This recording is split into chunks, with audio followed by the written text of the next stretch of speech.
Kami dari Prodi MBI 1C Fakultas Tarbiyah Universitas Islam Zainul Hasan Linggong. Saya di sini ingin menjelaskan tentang kewarganegaraan agar kita semua lebih dalam dan memahami tentang bangsa Indonesia. Dan kami di sini itu ditugaskan oleh dosen pengampu kami yang mulia Ibu Fitri Amalia. Dan saya tidak banyak bacot, saya serahkan kepada kawan saya. Terima kasih atas waktunya. Kami di sini sudah menyiapkan beberapa pertanyaan yang mungkin dari kami belum memahami atas hal ini. Dari beberapa pertanyaan tersebut, mungkin 1, 2, atau 3 saja yang akan kami sebutkan. Yang pertama, coba jelaskan pada kami apa yang berkaitan dengan pendidikan kewarganegaraan tersebut. Baik, saya akan jelaskan tentang pendidikan kewarganegaraan.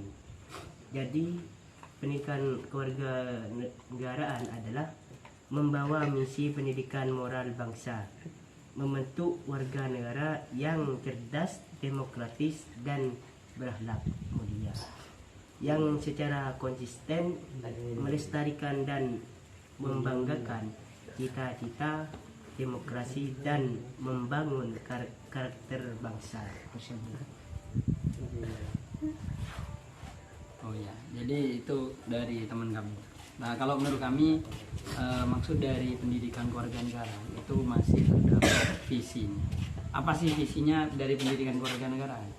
Visinya itu agar membangun sebuah potensi individu bagi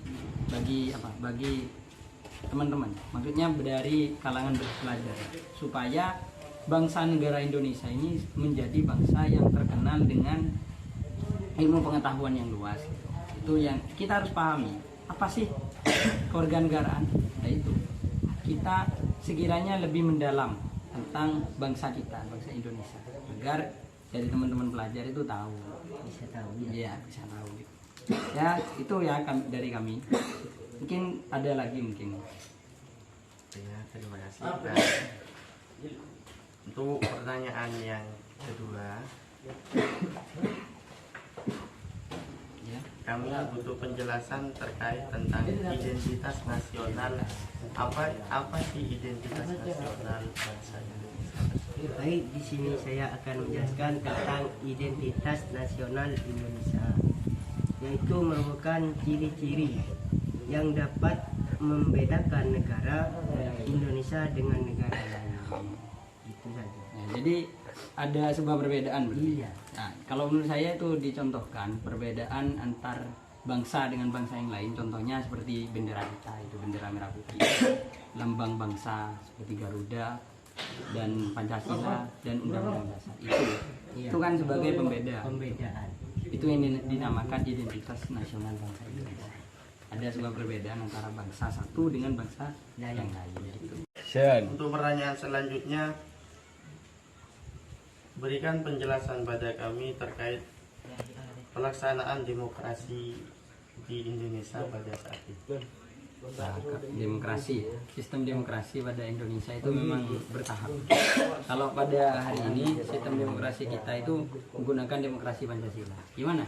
Sekiranya apa ya, sistem itu apa? Sekiranya kita memilih pemimpin itu berdasarkan pada musyawarah atau sekiranya mufakat.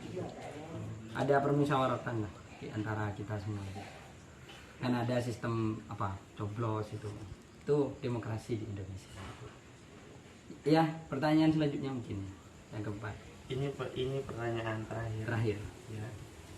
Penjelasan terkait harapan Anda sebagai calon presiden periode tahun 2024 dan figur seperti apa yang kan Ya. pada masa ini. Kalau berbicara tentang presiden, tugas presiden itu kan ada dua, bukan hanya sebagai kepala negara saja, tapi juga sebagai kepala pemerintahan. Jadi kita harus tahu, kita harus pandai memilih presiden yang baik bagi kita. Kalau menurut saya, kategori yang masuk dalam presiden yang baik itu harus memenuhi 3 aspek. Yang pertama adalah karakter atau integritas dari presiden itu harus mempunyai karakter yang bagus, yang baik. Itu ya diperlukan Yang ya, adil. karakter yang adil itu. Dan yang kedua harus mempunyai visi misi bangsa. Karena kenapa? Karena di setiap sesuatu kalau itu tidak ada visi dan misi, maka Rosak. dia akan gagal ya. Sistem tersebut akan gagal ya. Akan hancur. Meledak. Dan yang ketiga harus mempunyai rekam jejak, harus mempunyai pengalaman yang baik dalam pemerintahan. Nah, masa kalau presiden coba-coba nggak bisa. Harus kita pahami lebih dalam bagaimana sih sistem pemerintahan itu. Nah, gitu. Jadi kita harus memilih yang baik dan yang karakternya bagus, mempunyai visi misi dan rekam jejak yang bagus. Itu yang diperlukan. Ya. Itu sudah ya. Ya. Mm-mm. Baik, sekian dari kami bertiga. Ya, bertiga. Kami ucapkan assalamualaikum warahmatullahi wabarakatuh.